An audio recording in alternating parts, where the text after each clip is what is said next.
Hi, chances are if you clicked on this video, you really want to learn about the avalanche debt reduction method, and you're in luck because that's exactly what we're gonna be doing today. Moreover, I'm gonna show you how to use this method to actually keep track of your mortgages, and I will share with you an entirely free Notion template as well.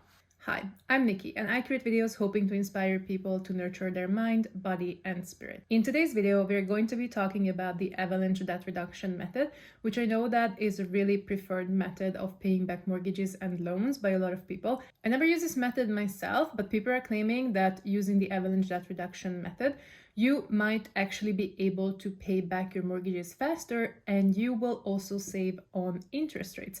Let's jump into my computer and take a look at the free Notion template that I'm going to be sharing in this video. As a reminder, the link for this free Notion template will be in the description box of my video, and the template will be and forever remain entirely free to use. But let's take a look together now. Okay, so the first question you have is probably, what is exactly the avalanche debt reduction method? The avalanche method is a debt reduction strategy where you pay off debt in order from highest interest rate to lowest interest rate. And just to translate this into a little bit of a simpler language, this just means that basically you will want to see which one of your loans or mortgages has the highest interest rate, and you will be trying to pay that one off first. Let's move to the next section. How does it actually work? So you will start by listing off all your mortgages from highest interest rate to lowest one. And then you will make minimum payments on all your debts except for the highest interest rate one. As a next step, you will pay as much as you can towards that mortgage or debt that you listed that has the highest interest rate.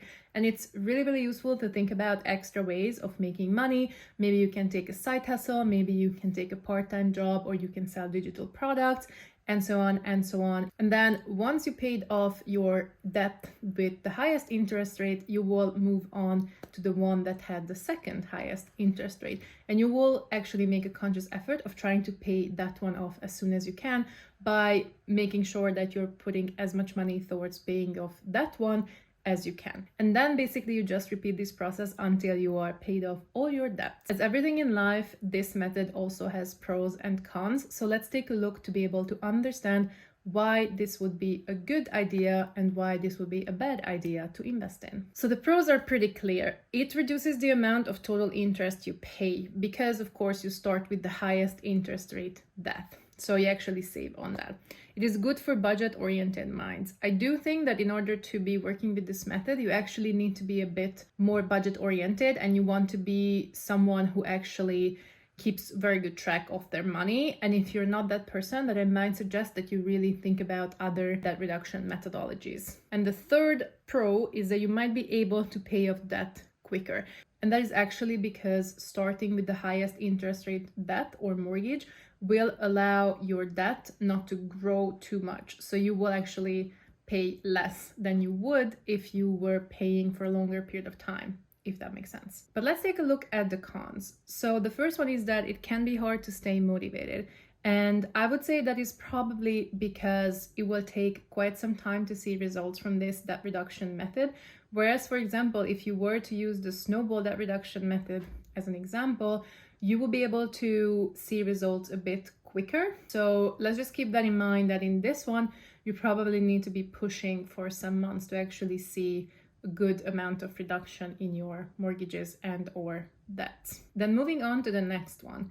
Only works if you can afford to pay more than the minimum amount due on your highest interest debt. I feel like this is quite common in these debt reduction methodologies, but especially in this one, I would say that it's quite essential to be able to be paying more than the minimum monthly amount, because otherwise you're not really are able to reduce the amount that you're paying the interest on, basically. Okay, knowing the pros and the cons, I would say that the avalanche method is ideal for you if you want to save as much money as possible on interest payments, even if it takes longer to pay off your debts. If you're not someone like that and you feel like you will lose your motivation towards paying off debt quicker, I would say that you check out my video on the snowball debt reduction method, and that one also comes with an entirely free Notion template that you can just download and start using already now. But if we scroll down a little bit here, you can see that I actually have two different debt trackers here. And the reason for that is because the formula that I'm using in this Notion template actually is dependent on the number of months that your loan duration has. So this template can only be used if you have a fixed term mortgage or a fixed term loan. You actually need to set that in the formula. Here I included 2 examples. So let's say this person has 2 personal loans. One is the amount of $2,300. The other one is the amount of $500, and they have different interest rates and they have different monthly payments. The monthly payment is being calculated from the loan duration itself and also from the initial loan amount and the interest rate. And of course here you can actually see the formula for this that I used. So here you can see the formula that I used to calculate this. And the most important thing with this template that you really need to be aware of, so please do pay attention for this part, because otherwise this template is not going to work for you. So if you have different loans with different loan durations, then you will need to add little trackers for yourself. If we open up one of these, you can see that you can actually track your payments within this page, which I thought is very, very helpful. So this is like a copy paste basically, and it is also included as a template here within my template basically. The main thing is that if you add a new loan or a new debt here, you will get this payment tracker here as well. So you can actually track your payments and your new balances as well. This is just to give you a very clear idea on where you are and how much you're progressing. And otherwise, of course, you will need to know the initial loan amount. You will need to know the interest rate, the loan duration, and the template will calculate your monthly payments. So one important thing that you will need to do here, like I say in this code out, is that in the monthly payment section, you will actually need to change the formula for it to work properly. And I do promise it is really, really easy. In the template, I actually included a little tutorial part here on how to change the formula based on the loan duration in months. So it's very important that the loan duration is being calculated in months. But as I said, I added this little tutorial, and if you want to get rid of it, you can definitely get rid of it after you try it once or twice. And if you want to keep it in the template for yourself, that's of course perfectly okay as well.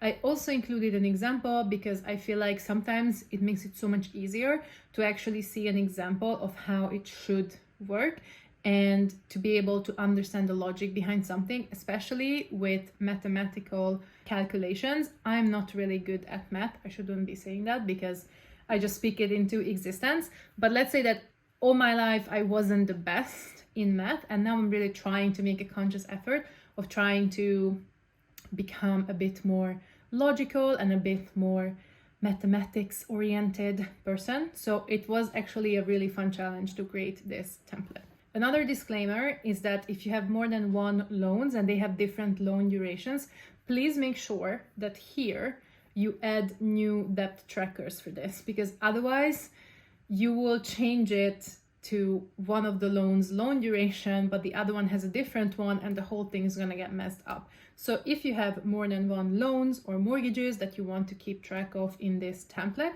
then please, please, please do make sure that you add them in separate like debt trackers, and that your loan durations, which is here in this last little column, are actually reflecting the truth and the actual loan duration of that loan that you're adding. Before we say goodbye, I really want to encourage you to take charge of your own finances.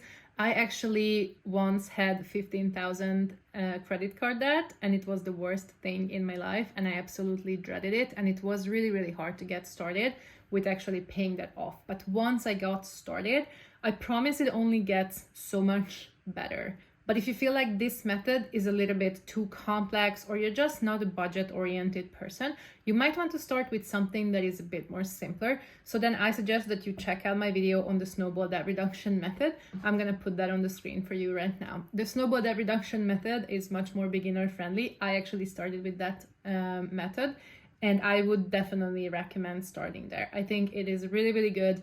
And you might be paying a little bit more in actuality, but I think you will see quite big results faster as well. With that said, thank you so much for watching today's video, and I hope I see you in the next one. Bye.